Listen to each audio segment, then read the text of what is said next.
Hi, everyone. Welcome, welcome. We're just going to give everyone a few minutes to log on and get settled. Yes, if you are already settled in, you can actually check the chat while we are waiting.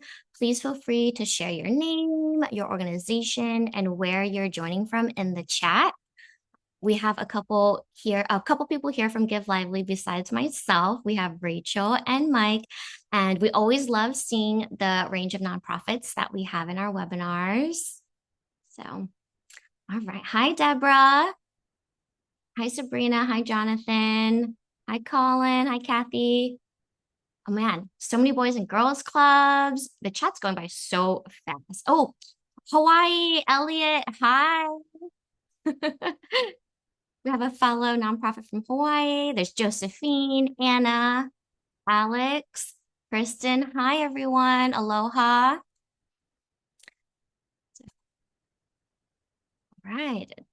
Let's see. Man, you guys are popping in so fast. Right now, there's about 180 people. Hi, Gina. Hi, Caitlin. Are there any Yeah. New York, or Long Island nonprofits on the call? If yes, give a little emoji to represent New York. Yes, Mike's from New York. Um, New Jersey counts. yeah, New Jersey counts, Meryl. Hi, Jade. Hi, Clarissa from Texas. Hi, Nicole. Love it. Love it. So,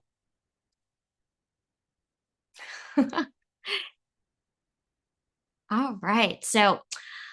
All right. I know it's 8:04, so I know we have a lot of content to get through.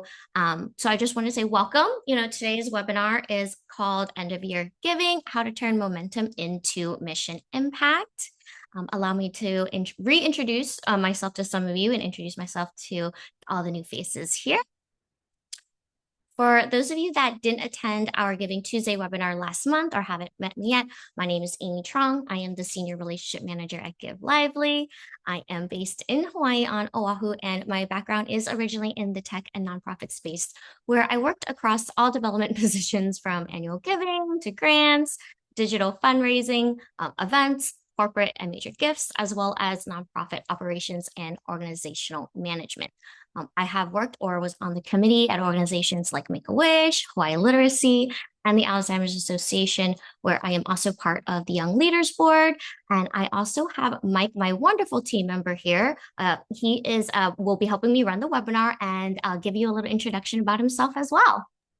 Thank you, Amy. Yeah, really quick. My name is Mike, and I'm based out of New York. I'm also, as Amy, a senior account manager here, and I'll be behind the scenes today. So any of your questions in the Q&A, that'll be me responding. I'll try and get to as many as I possibly can. And if not, we'll make sure to answer those either after the call. And thanks for spending the next hour with us. Thank you, Mike. So before we dive in, of course, we have to go over a little bit of housekeeping. This webinar should take around 60 minutes if I'm timing it correctly. There's a Q&A box at the bottom of your Zoom screen for you to pop questions in there. So Mike, Rach, and all the other members of our team will answer as much and as fast as they can. But if we do miss your question, we will get back to you through email. There's also the regular chat box that you guys are all fully taking advantage of right now. So that will be where helpful links will be dropped, and obviously for some casual chit chat. We would love to know how you're feeling during the webinar. So if you can find the reaction button at the bottom of your screen, give it a little test, pick an emoji to kind of share. That would be great. Yay, I see some there. And then, of course, because it's Give Lively, to keep things lively, Rach will be dropping in some polls. So when they pop up, feel free to just dive in and let your voice be heard. And I'll be moving through quickly. But if you miss anything, don't worry. Yes, you're going to receive the replay. And yes, you are going to receive a PDF handout from our design team packed with tons of information, templates, samples, examples, all that will be included. So please get comfortable, grab your favorite beverage. And if you're a note taker, it's time to grab that pen and paper or open up Google Docs. Thank you. All right. So the plan for today is for you to walk away with a simple, actionable strategy that is practical and builds on the work that we did for Giving Tuesday if you attended that webinar. If you didn't attend, no worries. Like you didn't miss anything. We can just continue from here. And today's session is to retain and re-engage your donors and how to keep things moving through the end of the year with all of the hustle and bustle going on. Before we dive in, I also wanted to mention that if you've been in fundraising, for maybe a year or more, or received any formal trainings, some of these concepts and practices are probably going to be very familiar to you. You might even be more of an expert than me on some of this, which is great because then you already know that fundraising isn't like TikTok. It's not always about constant novelty or figuring out how to do something new. It's really just about consistent execution. And so we know that the organizations that raise the most at year end really aren't doing anything super new or super radical. They're just doing the right things, the fundamentals really well with the right timing, the right messaging, and things like donor segmentation, which I'm sure you guys all have heard or know about. So yes, some of the things we will talk about today may sound simple or familiar, and if it is, that's awesome because you know that you know your stuff. But then it's nice to just remind yourself of the fundamentals because if done right or in a different way, you can get different results. So just know sometimes we're not always reinventing the wheel. We're just being smarter about, steering it, how we're decorating it, delivering it, and driving it to where we need to go. So my encouragement for you today is just stay open, stay engaged. Please feel free to think about how you can apply any of this and the ideas to your own donors because most likely they are very unique people. So you can kind of think about how you can tweak some of these strategies to meet your donors where they are. Maybe share your mission in a specific or different way that you haven't before, or leverage something about your organization, like maybe your location, just to stand out a little bit. Okay. Just to recap, a month ago, many of you joined us for the Giving Tuesday webinar. And this session is a little bit of a continuation of that work, just because Giving Tuesday is that's the spark that kind of ignited all of this during giving season. So our job now is to keep moving things forward and shift that momentum into more sustained giving for end of year. And end of year is where we want to kind of sustain that momentum. We want to deepen the relationships and do more with our donors. And so for the little strategic shift that I want you to take into this month is just remembering that donor retention is the number one untapped revenue source for many nonprofits. Re-engagement is a close second. So instead of chasing, brand new donors during the, busiest time of the year, we really want to focus on activating and connecting with the people who already know you and care about your mission. So many of you already know the importance of December giving, but of course, it wouldn't be a real webinar without some stats thrown in. So 30% of all annual giving happens this month alone. 10 to 12% comes in about the last 3 days of the year. And this is because in donor psychology, people tend to behave quite differently in December. Because it's end of year, people generally are more reflective, more emotional, more motivated by meaning. And by that, I mean donors specifically in December are driven by like remembering or thinking, hey, what did I do this year? Did I meet any of my goals? What happened? Were there any changes in my life this year? And it's also the season of giving. So people tend to want to be more generous and with the end of year vibe that's generally about closure and that psychological fresh start that we have. People want to always feel like they're ending or starting things on a good note. So this is a really good opportunity for us to be able to really activate deep engagement with our donors and our supporters. One thing to note for taxes, actually, that has changed. So right now, anyone who takes the standard deduction can't write off their charitable giving. But starting in 2026, the OBBBA, part of that big, beautiful bill act, fixes that. You'll be able to deduct up to $1,000 in donations, even without itemizing. So just something to keep in mind if you want to advise some of your donors on that. Then next slide. So of course, because it's the giving season, It's great, great for giving, but also we're going to have challenges during this time. So many of you guys already know that Giving Tuesday probably gave us, a good burst of generosity, but I'm sure many of you can start to see that momentum. Sometimes momentum can fade fast, or some of you are already seeing it.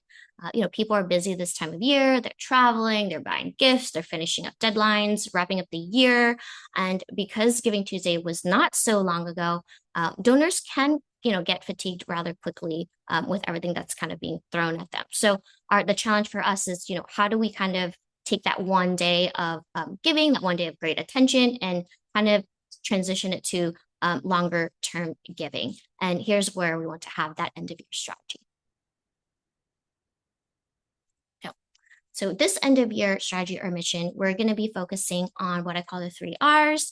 Many of you guys probably are very familiar with at least, the first two, which is retention. And that means keeping or retaining your donors. If you've acquired any new ones, many of you already know that, to keep them is through some thoughtful long-term stewardship. So in retention, we want to show donors they matter and remind them why they supported you in the first place. And then in re-engagement, section 2, of course, that means reaching out to any of our donors that have fallen away, maybe they've lapsed, and trying to find a way to bring them back into the story. And of course, these are the people who have shown support for you before. So it's kind of like, how do we remind them? How do we give them a little nudge to make them come back? And of course, the last section, reigniting, really just means we are going to remember to tap into, that values-driven energy in December. So helping our donors align their year-end giving with, the change that they want to see in the world and really align with them in that way. So these 3 strategies together are how we're going to turn, that one day of Giving Tuesday into something more longer term.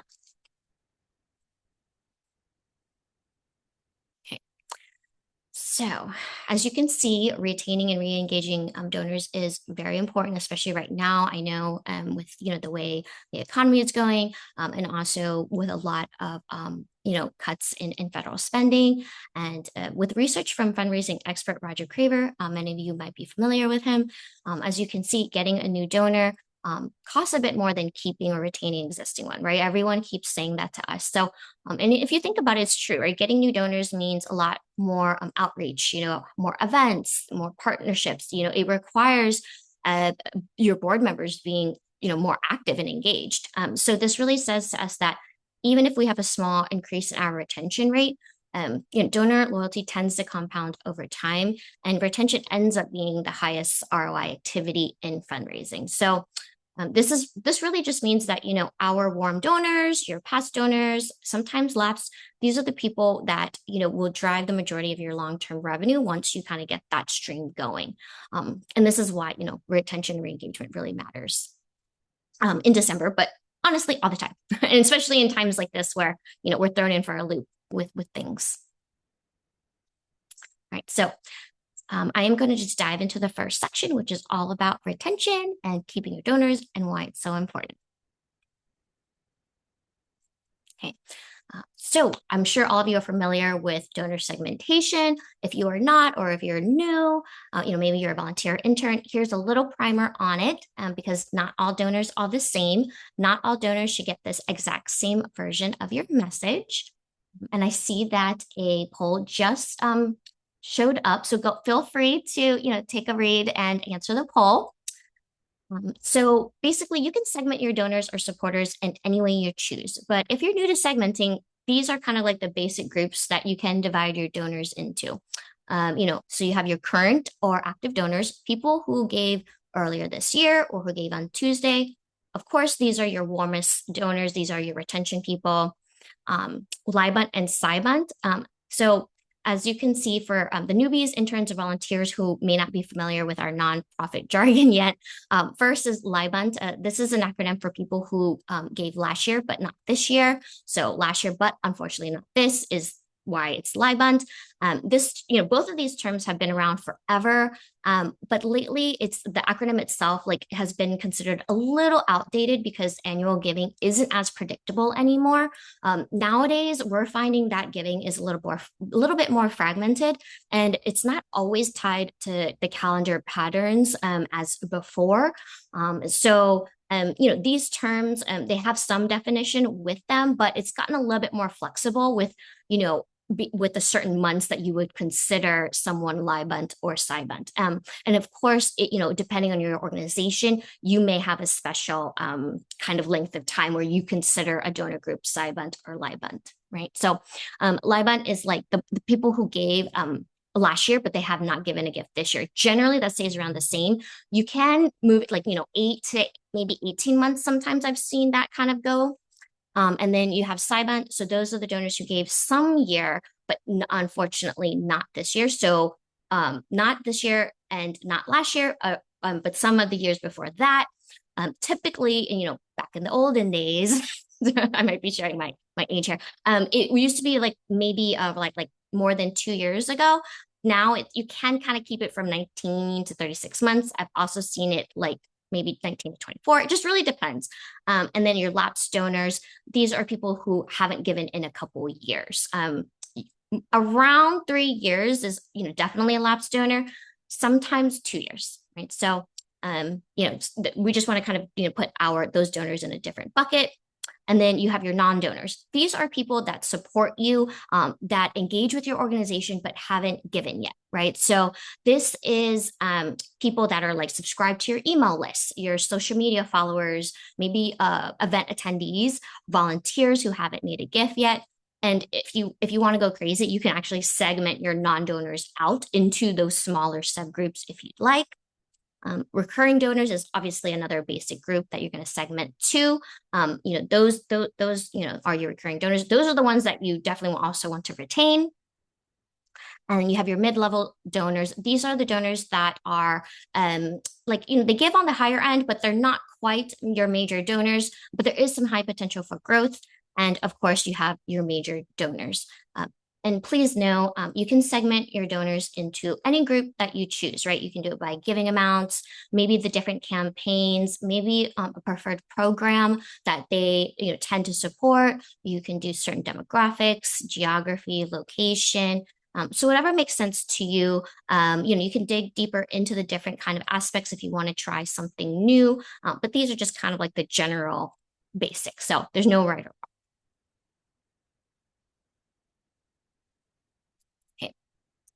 All right. So since this is the retention section, we are definitely going to focus on your active or current donors. So remember, these are the people that are warm, you know them, you know they care. You've already done the hard work for acquiring them, they trust you, they're already primed. So in December, or really any time after a campaign, actually, this is our chance to really deepen the relationship and make sure that they stay connected and invested with you. So right now they don't need to be convinced, to support you. They already did. And of course, we're not bombarding them with another ask just yet. We just want to give them a little care, a little nurturing, a little attention, like, hey, we see you. And stewardship at this stage, I want to say, is pretty simple. It's basically giving them things that make them go, oh, wow, my gift made a difference. Or I get, I understand why their mission matters. I'm so glad I supported them. And so here's what that really looks like. Really, we just want to make sure that we reinforce the impact and the difference that they have made with their gift. So really, we're saying, here's what your gift did or made possible. We don't have to send them a giant impact report yet, or our annual report. It can always be like a story, photo, something on social media, anything that really connects their action to like a real result or outcome, so that they see it happening right in front of them. Of course, we want to give them updates and insight, right? So this is you telling them why the work is continuing, right? So their gift helped this one time, but it has stopped, right? We haven't fully solved the problem. And so we want them to understand that, after Giving Tuesday, they're like, okay, I get it. This mission, like I understand this mission way more. This is why we have to continue supporting. Third, we want to make sure that they are appreciated and that there is alignment with each other's values, right? So people don't always just give because of the mission, like separately. They give because it aligns with who they are, right? With their values. So for example, if you give to an environmental nonprofit, what does that say about you, right? If you give to Planned Parenthood, what can I maybe assume about you, or what is like, what are you trying to say about yourself when you give to a dog shelter? You're saying maybe you're a dog lover, you're an animal lover, right? So really, we want to remind our supporters that we are building the kind of community that they all want to be a part of. And it makes them feel more like a partner and not so much transactional. And of course, we're also doing this as, building that gentle bridge to year, where we're planting the seed of, you made a difference this year. And in a couple of weeks, we're going to share what we're doing next and how you can kind of be a part of this longer term. And so in the beginning, just remember, no ask, no pressure. You can share little things about, what you want to do in 2026 because they're open, they're connected, and they're ready. So don't shy away from that. So really, the key is just to keep them warm and engaged to continue coming back. Okay. So, of course, if I'm talking about retention, I'm going to be bringing up your donor retention rate. So, if you do know your retention rate, please drop it in the chat. It doesn't matter what it is. It's a safe space, so there's no judgment. If you don't know it, you can say that too. But besides stewardship, I want to say like retention is probably the really next important thing about fundraising, because getting donors is hard. Acquiring them is difficult, but keeping them is why, right? Because that's where our bread and butter can really live. So for all of you seasoned fundraisers, you definitely know this. But so you probably know this equation too. So for the newbies, your retention rate is going to tell you how many donors gave last year compared to this year, right? So when you figure out that number, it can tell you whether your current fundraising is growing, maybe it's stable, or it's starting to slip. And so here's the formula if you don't have it. Basically, we are going to divide the number of returning donors. So any donors that gave last year, that gave this year, we're going to put that number at the top. In this example, it's 320. We had 800 donors last year. You're going to put that on the bottom, times it by 100. You're going to get around your 40% retention rate. So according to the Fundraising Effectiveness Project by AFP, the national average is really about 40 to 45%. So, that's more than half, right? So most nonprofits lose more than half their donors every single year. Every 10 donors that you have, only 4 may give again. So even if you can retain just maybe 5 or 10% more, it can really make a difference. So this is why all that stewardship work that we're going to talk about matters, because if you can just improve retention a little bit, you can really build longer term donors and not have always having to keep, pushing for the one time. Okay. Yeah. So I'm looking at some of your donor retention rates. Okay. 35, 61, 53, 45. Yep. That's great, Sarah. Okay, so when we think about the donor's next gift, the biggest predictor isn't, their financial capacity or how much they make, or even really their level of engagement or how large their last gift was. The strongest predictor is actually how they felt after their last gift and whether we gave them that a moment that prepared them to move deeper into your mission. So if your donor walked away from their last interaction with you feeling appreciated, informed, and genuinely connected to your mission, to your work, the likelihood of them giving again really rises. But if they walked away and, maybe they felt unseen, unsure about what's going on, maybe they're just, their gift kind of just disappeared, we don't know where it went, that's how you lose them. And so, like we really want to build a relationship with them, right? We want to reinforce impact. We really want to build trust, and we really want to make donors feel that their gift really matters. I know sometimes after a campaign, you're just really tired and you're like, oh, that was like, I just need to lay on my bed and stare at the ceiling for a while. But we have to remember that stewardship is definitely one of the most important things.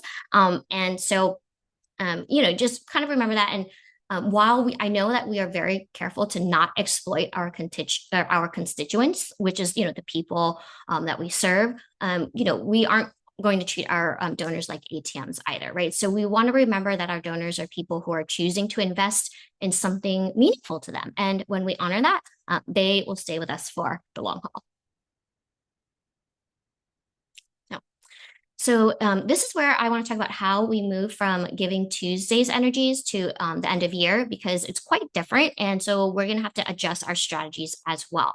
So if you guys remember, right, Giving Tuesday runs on this like very activation energy, right? It's like really fast. It's like all about social media. You have the collective going on. It really kind of it's like this huge buildup to this one day, right? And the focus is generally on impact and transformation. The message is like, look what you made possible. Like, this is so exciting. Do it with your community. But end of year giving, we start to transition to something a little different, right? The end of year runs on reflection. So we want to shift the energies to be a little slower, a little bit more meaningful, and more inward looking. Right. So we want to kind of shift their understanding, your donors' understanding to Giving Tuesday, Day of Giving, yes, but now we want to shift it to understanding and deeper need, right? Here's why our work is important and why it must continue. Okay, so your goal is no longer just to spark that generosity, like one-time gift. It's to deepen the commitment because we already got them in the door, right? Now we have to keep them in the door. So the emotional tone is going to go from excitement and that crazy fast pace to something a little bit more grounded, a little bit more purposeful, building that belief and solidarity into you, the mission of the organization. So when you understand this transition, your messaging will become a lot more effective because you're aligning with what your donors are already emotionally feeling around this time of year. And so, like I said, after Giving Tuesday, but really after any campaign, it's the beginning of the real relationship with your donors. And year-end giving is that nice follow-through phase where we can build connection, trust, and that loyalty. And this is where donors can decide whether they feel aligned with you and your mission long term, or if it was just like a one-time fluke where they, just felt generous that one day. And this is why I really want to emphasize the shift, right? Because during Giving Tuesday, a lot of nonprofits, and it's completely normal that we start with empathy, right? We use empathy to get that gift.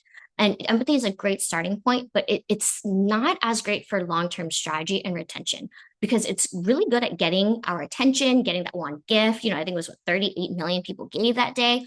But empathy relies on familiarity. It relies on someone seeing themselves in this story. And honestly, that takes us only so far, right? It's like that friend that keeps complaining every week to you about a terrible relationship, and they're complaining to you week after week. After a while, you're like, okay, you know what? Like, I'm sorry, I don't feel really bad anymore hearing about this, right? So there's only so many emails that you can send saying, please hear us out, like please give, the same story. So what we really want is to move your donors from, yes, feeling something. Yeah, I felt bad or I was moved or, really connected to really actually caring and understanding what's happening, and seeing themselves in the long-term solution or the long-term mission, the long-term work, for you and your organization. So, in the emotional donor journey, we're going to take people who are, that are in that empathy stage, we're moving them to, understanding, deeper understanding, and to connection. Because connection, like, is where retention lives. And it's really why people stick around, right? I mean, friendships, right? You say friends because there's a connection there, and so same thing, a connection is when we take a donor and we make them into a partner, into a friend, and most donors don't stay because of, the really good one-time story that they heard. They stay because yes, the stories count, but it's really the change, right? The ongoing mission, the value, and they believe in you and your work and your solution. So whatever like you're doing that, whatever your programs you're running, they think that works, and they believe that works. So we want to really keep pushing that narrative. And so I'm not saying we want to replace empathy. No, we're really actually we're deepening it, right? We're maturing it, we're expanding it. We're saying, thank you so much for caring in that moment on Giving Tuesday, but here's why this matters all the time. So instead of just saying, oh, I care because, I put myself in their shoes, that's empathy. Connection is saying, I care because dignity and equity and human rights matter to me. And I'm a part of that, and I'm going to be a part of that, right? So that shift is a little subtle, but it makes a big impact on things like retention and long-term giving. So a lot of people, I went on this, I stayed on this slide for a long time. So basically the question is, okay, Amy, how do we show this connection then? The answer is, you guys all know it. Everyone's going, it's stewardship. Again, guys, nothing new. But stewardship is not just thank you, come again, or here's an impact update. Bye. We want to be more intentional because again, the mission is we want the donors to connect with our mission, with our values. So the kind of stewardship has to be more than just on the surface level stewardship, right? On the surface appreciation. We want to almost like teach them, right? Deepen their understanding so they actually know why the work needs to continue. And we want to make them feel like a part of something, a part of the community, yet we're pulling them into our family. In Hawaii, it's our ohana, our community, they're not on the outside. And we want them to also believe in your long-term impact and vision. So that needs to be clear, right? So a lot of organizations, they like to fixate on the current problem, the current crisis, forgetting big picture scope sometimes. So when you remember this, and while we're doing this kind of stewardship, it really prepares them for your year end asks. So by the time that, again, you get to it, like on Giving Tuesday, when we prep and prime our donors, it doesn't feel sudden or salesy when we ask again. Right now, it's going to feel more natural, maybe even more meaningful and more expected. It's a more like serious gift sometimes. Okay. So what does that look like? Like, what does this kind of stewardship look like? So there are really many ways to steward. So if you have actually like a method that you like to steward that works for you, please feel free to drop it in the chat and share with others. Because I'm limited to like a quick slide here because we can have a whole webinar in just stewardship, as many of you guys know. So I'm just going to have a little bit of time here to share. Of course, email is used as stewardship. The more you can communicate your donors, the better. But there are certain, touch points that we all know that can really build real connection. And those are the ones that feel human, can be more high touch and personal. Anyone who's, cultivating major donors, we know that's the way to go.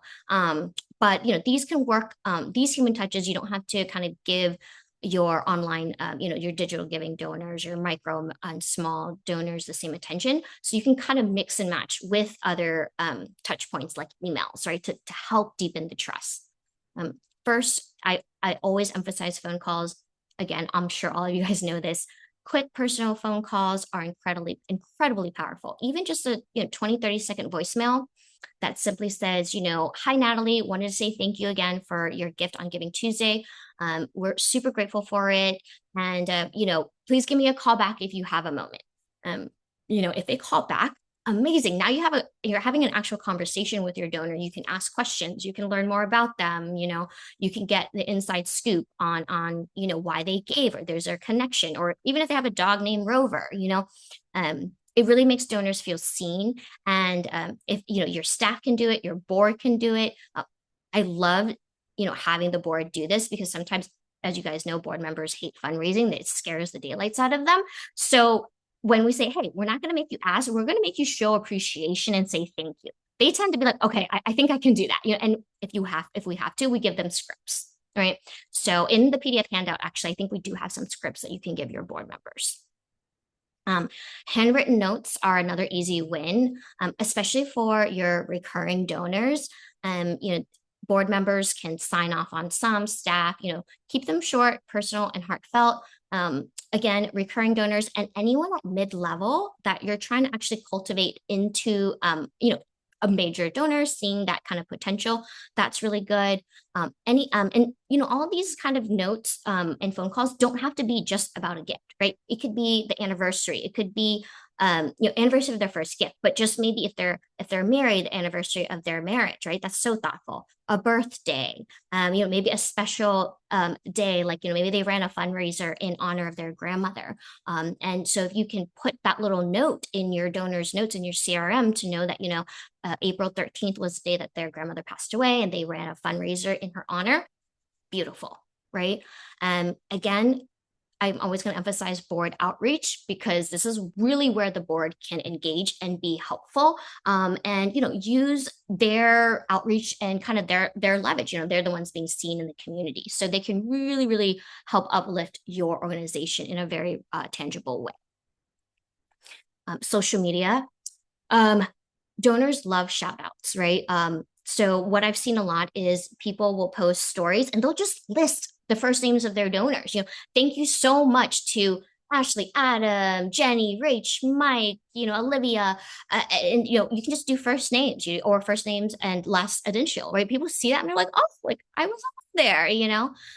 So that goes really well as a stewardship touch point. Sometimes if their Instagram name or their TikTok or Facebook, you can tag them, and that way everyone that is connected to them can see it too, and that kind of also does a little bit of peer pressure, like, oh, so and so is so generous, like I maybe need to start doing that in my community too. um, um, Videos, same thing, that's really the human touch. A lot of organizations tend to kind of keep a little distance, right, between themselves and the donors. No, bring closer.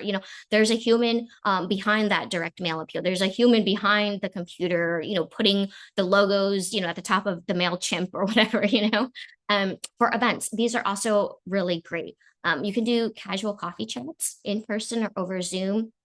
I always recommend a donor appreciation event. And by that, I don't mean you have to have some big whole ballroom with all your donors coming to say hi.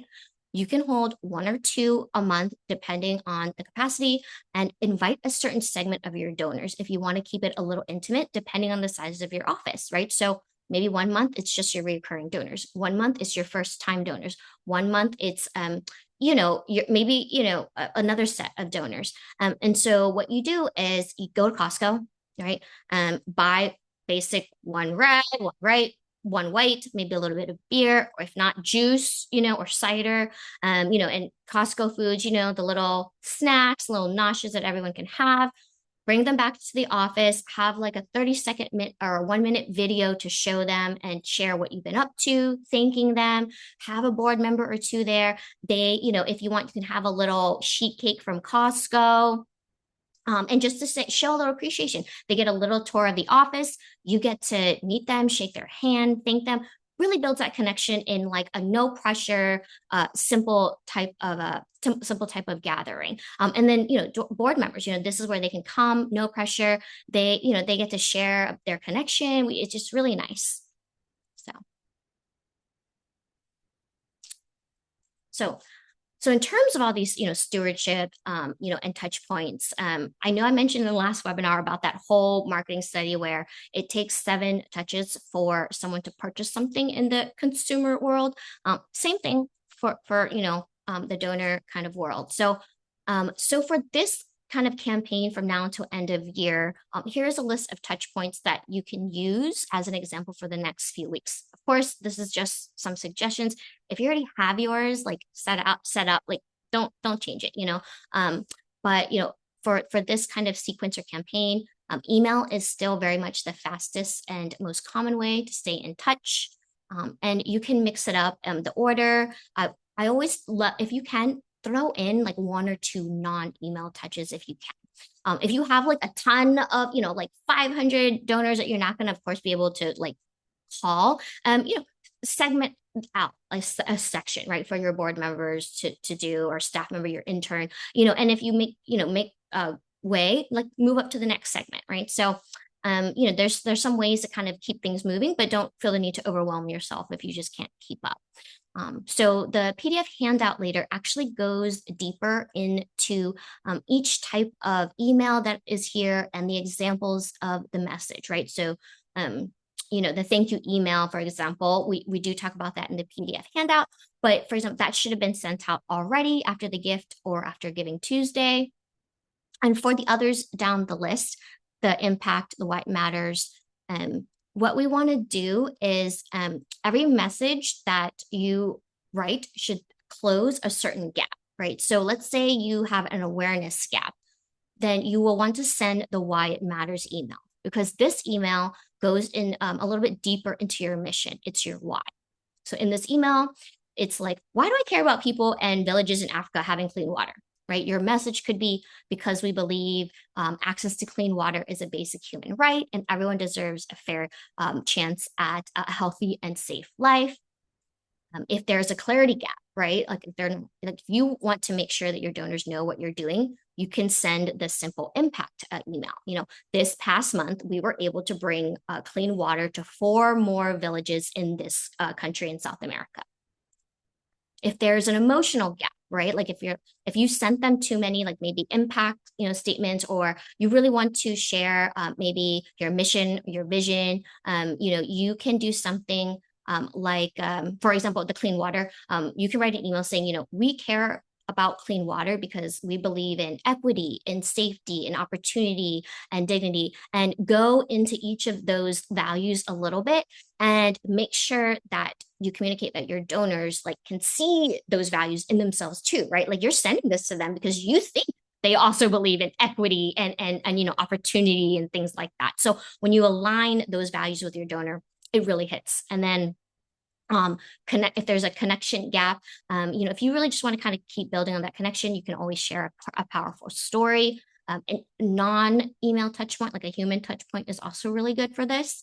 And of course, the decision gap, right? So the decision gap is just the year-end appeal with a very strong CTA. All right, so now that we have a messaging and stewardship plan for our active donors, we're going to switch gears to how to re-engage with some donors that have fallen away. First thing we want to know is, why do donors actually stop giving? So here are most of the top reasons that donors do not give again, according to some research by Bloomerang. And if you take a second to look at this list, something becomes kind of obvious. It kind of stands out. Only the first 3 reasons on this list is truly outside of your control, right? So maybe their financial situation changed, maybe they moved, to another place, or maybe they got rid of an email, or they passed away. So realistically, there's nothing you can do about those changes. But everything else on the list, they forgot or got busy, they didn't know their gift mattered, they weren't asked again. Those you can absolutely influence, right? Because those aren't donor problems. Those are issues that honestly good stewardship can fix. But this is good because it means that, your retention like strategy isn't random, or, when you get people to come back, it's not because of luck, it's because you're using more intentional strategy. And so we really just want to make sure that in this kind of scenario, we want to show consistency. We really want to show what we're doing. We really want to reinforce the meeting and make them feel seen and appreciated again. Once we do that, people will give again. And once they give again, they tend to stay connected. So this is why stewardship is a big deal. So of course, retaining them is first priority. But if we can't do that for some reason, if they do fall away, the next focus is, okay, how can we re-engage? So to re-engage your donors, we are going to refer back to that segmentation slide that I talked about. So you're going to have your LIBUNT and SIBUNT and your lapsed donors. So basically, in a sense, technically, LIBUNT, SIBUNT is all lapsed, right? But just because we want to divide it out because there's different groups and time, like time recency gifts, that's why we're segmenting out a little bit more. And so let's see. We are going to start with our LIBUNT donors first. Okay, this is your donors who already gave once and most recently, so therefore they're the warmest. Usually, typically they are the ones that gave last year, but they haven't given this year yet. So this is the perfect audience that likes more storytelling and deeper education that's, tied to the mission.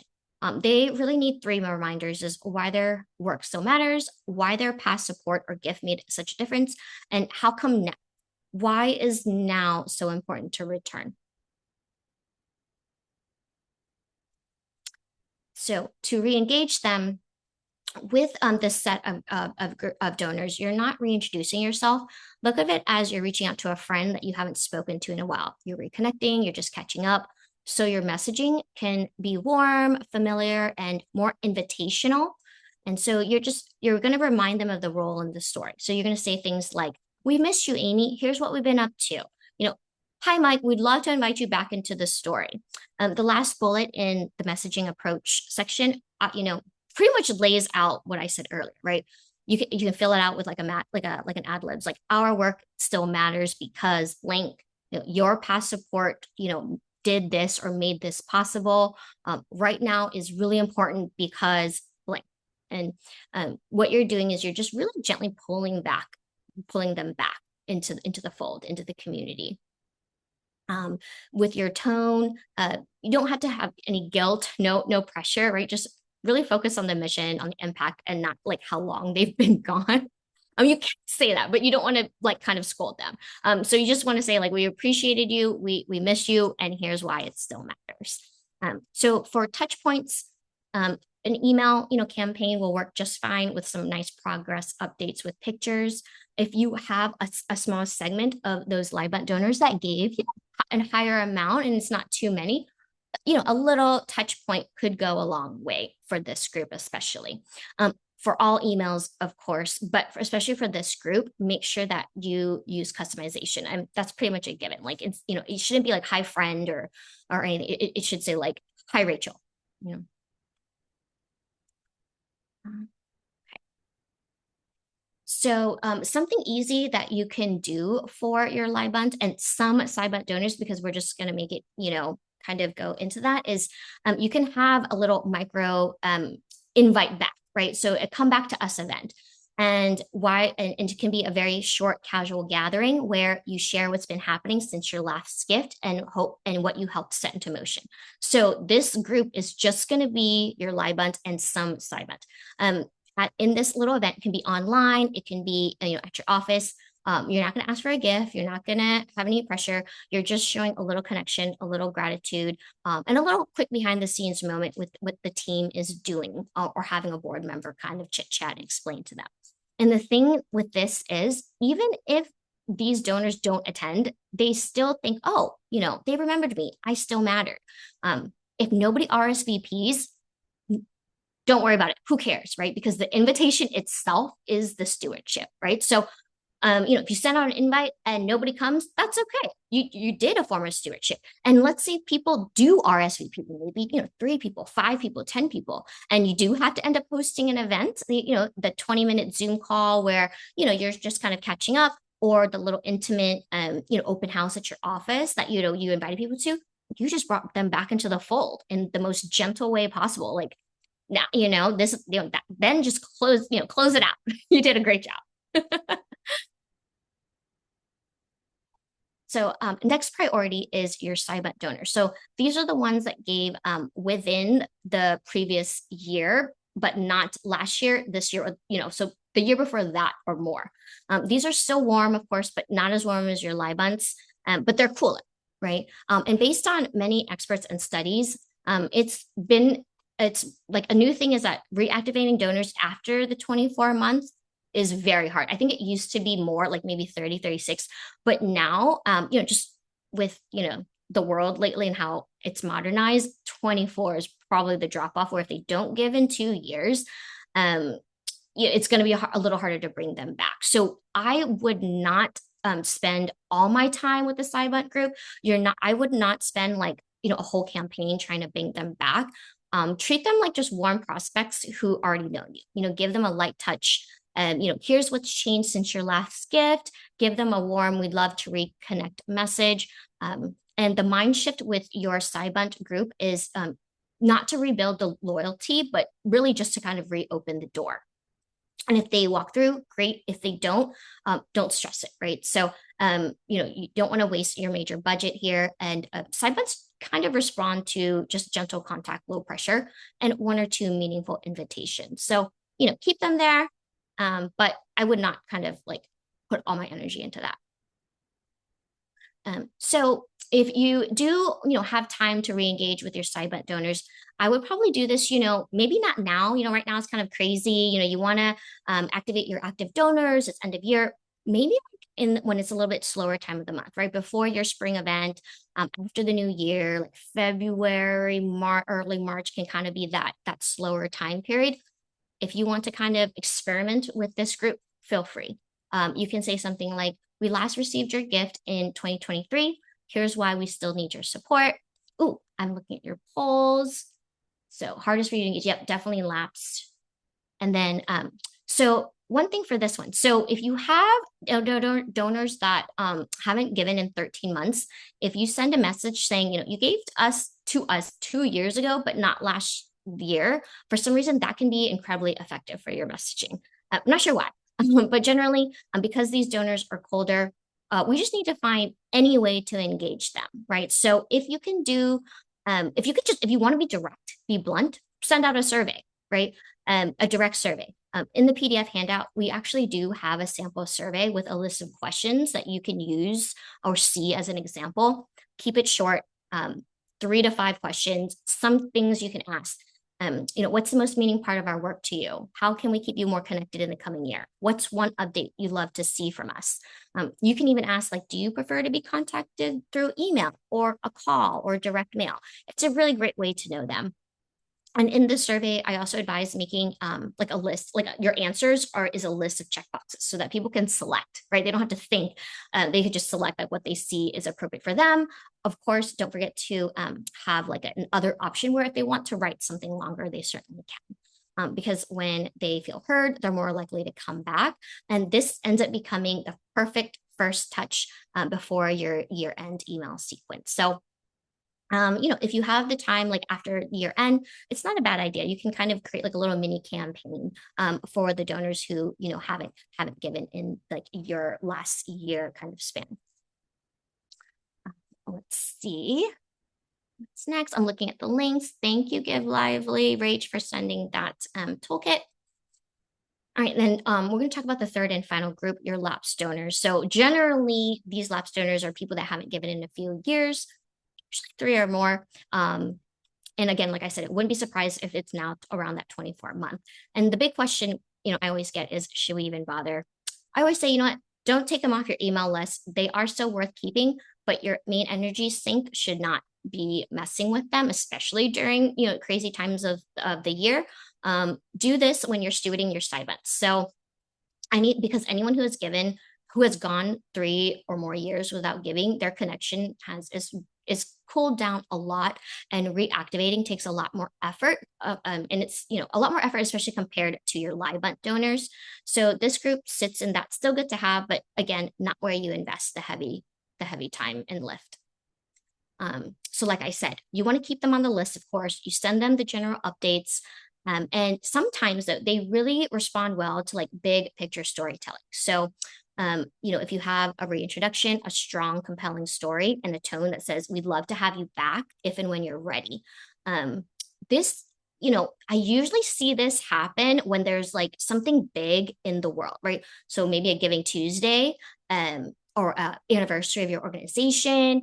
If there's something happening in the world, like, I don't know, like a big election, war, something like Black Lives Matter, those are the times when your lapsed donors are going to come back, and they're going to come back strong, right? So like, just be kind of prepared for that when you kind of notice those things. You're like, oh, this is a great time to really pull in these lapsed and probably side bunt donors as well. And then again, they're not worth spending too much money on. And of course, when you are engaging with any lapsed donors, side like, there shouldn't be any guilt or pressure. Just always like, we're here, our door is open. We welcome you back anytime.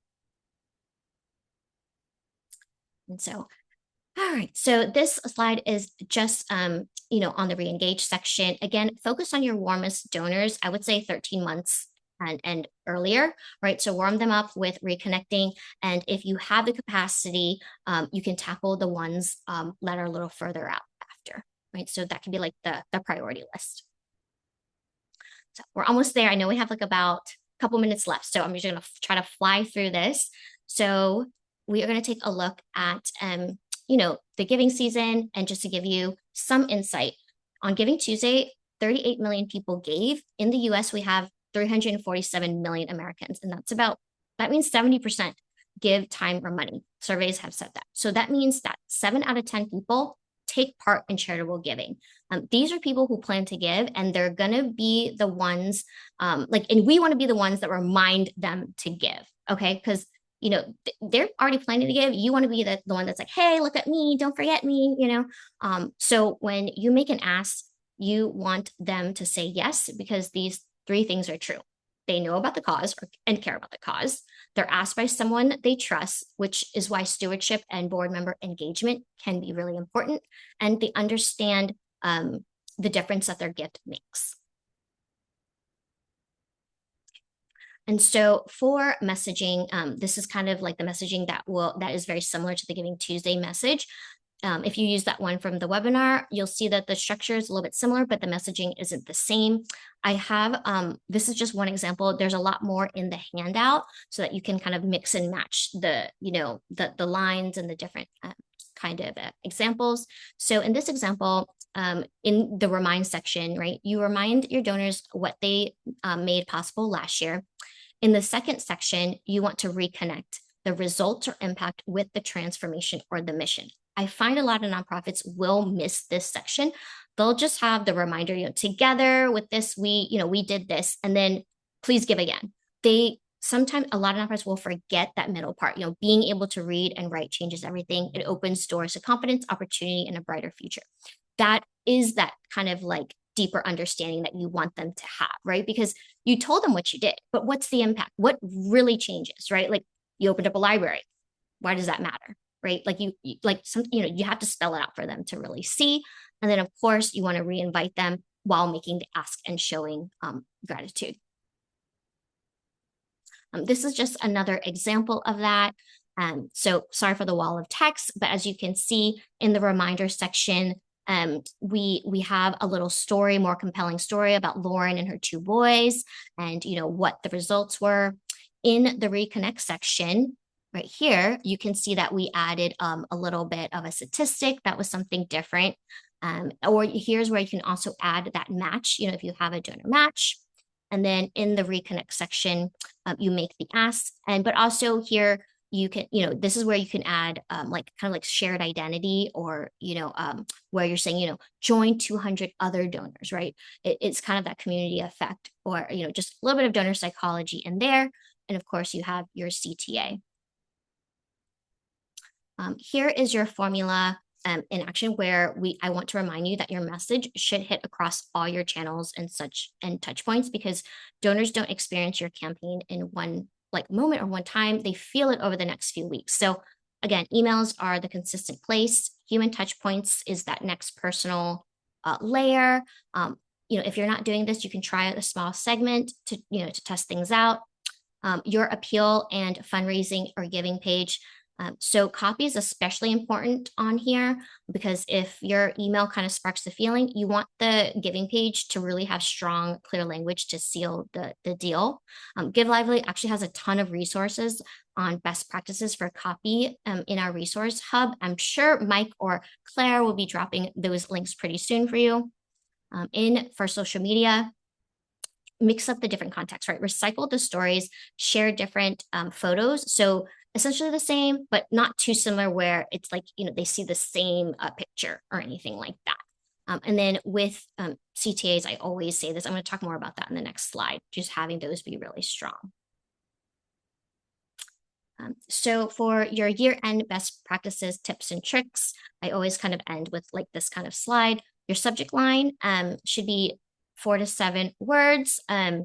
And you should be sending around 3 appeals. I want to say, not 1, not 6, you can do 3 or 4, because this type of cadence gives your donors space without disappearing. And if you decide to extend your giving to January, especially with the whole tax changes, you can actually send out more and space it out. Again, sorry, back to subject line. Shorter is stronger, and lead with an outcome, a moment, or a need. Things like, one more family, a quick update for you from Hawaii Literacy, before the year ends, go into your story. I try to personally stay away from like those cheesy, urgent subject lines, but if you want to experiment, why not, right? In the email body, start with your logo, put the copy in there. Images come after the opening line, not at the top, right? So let people get hooked by the text first, and then you will reinforce it with visuals. And don't forget to please make the font bigger. keep the reading level accessible at a 6th to 8th grade reading level, short sentences, short paragraphs. It's just honestly because people are, the attention span is a lot shorter these days. So we have to keep up with that kind of tempo. Keep your CTAs bold, keep them visible, and repeat them. So a lot of the other webinars will say just have like one big button that says give now. No, I always say one at the top, one in the middle, and then one at the bottom because people tend to be on their phones. Text is, especially for your older donors, they enlarge the text. The donate button disappears. Don't make them scroll up and down. It's there every time they're scrolling down. It's right there. Lots of contrast colors. That's definitely a typical best practice. What else? Oh, buttons. Buttons beat text links out. So with your CTAs, it should be a button most of the time, I would say. And don't forget to show your identity and social proof and using language that really kind of is psychological, right? So people who believe in dignity, that's one kind of line, or supporters like you who care about safe communities. That's important. This is because identity can be sticky and it holds people inside the mission, right? It's always like a little bit more like you align with it more. So as the deadline approaches, as December 31st comes up, your messaging can be a little more urgent, but try to avoid the guilt. And I see that Sherry asked what are CTAs. CTAs stands for call to action, Sherry, and it's typically in an email format. It's usually like the button or the sentence that is asking you to give. It's basically the ask, right? It's will you give now? Please support us today. Join us or join the fight to defend the youth justice movement, things like that. That of course is also in the handout. And so with the year-end campaign, the natural deadline is December 31st. Use that. You can also make it January 1st. With the tax stuff, you can extend it out to maybe January 15th. Just kind of go with how your donors feel. And then at the end of the email, there's always the PS, right? So use that PS wisely. That's like prime real estate for an email because most people tend to skim, but they will always read the PS. So make that like your warmest, cleanest, simple CTA. And then that's it. So if you have any questions, please feel free to drop them in the survey. We can answer those and follow up in an email. If you are a Give Lively member, we are launching Give Lively Grow. This is part of our nonprofit member benefits. It's a capacity building program available at no cost, meaning it is free, and is designed to help you expand and grow your fundraising strategies and increase your giving. So you can see, you'll get all these tailored strategies and support, hosting trainings and webinars like this. So this is just our way of investing back in the community. And the whole reason why Give Lively exists is to help you. So if you're already a Give Lively member, you're eligible to join. You can actually, I know the link is going to get dropped. So feel free to take a look and just fill out the form if you're interested. It's free again. If you're not a Give Lively member, you can actually join for free. I know we had about 800 signups. So I think 50% were not Give Lively members. So if you don't use us and you want to consider some, feel free to sign up for a demo. No pressure. But if you have an upcoming event or a campaign that you're like, hey, maybe, let's see what Give Lively is all about, please do so. And then for next steps, yes, you will be receiving recording, you will be receiving the slide deck, and a huge PDF guide that our design and content team created and managed to put all my jumbled thoughts out onto paper in a coherent fashion. So look out for that. It's really useful and beautiful. So yeah, just be on the lookout for that. If you are interested in a demo, Mike will drop the link right now to sign up for one. And of course, there's social media to follow us on, where we are always on the lookout for nonprofits to feature. And you can, get updates on when the next webinar or training will be and all that good fun stuff. So thank you so much, everyone. I apologize for going a little bit over again. I really have trouble with this. Thank you so much. Thank you, Gina. Thank you, Grace. Thank you, Kendra.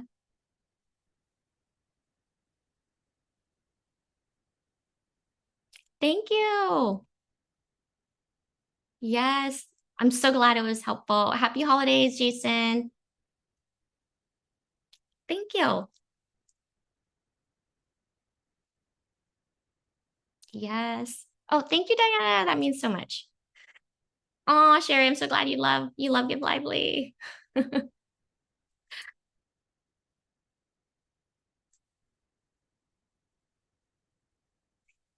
Thank you. I'm so glad it was so helpful. Again, if you have any questions, please feel free to drop them in the Q&A. Mike and I, we read through all of those personally and try to get answers out to you. So please don't hesitate to do that. There is also a survey. If you can fill that out so I can do better next time, that is always great because we're here to serve you. Thank you. Oh, thanks, Kathy. That means a lot.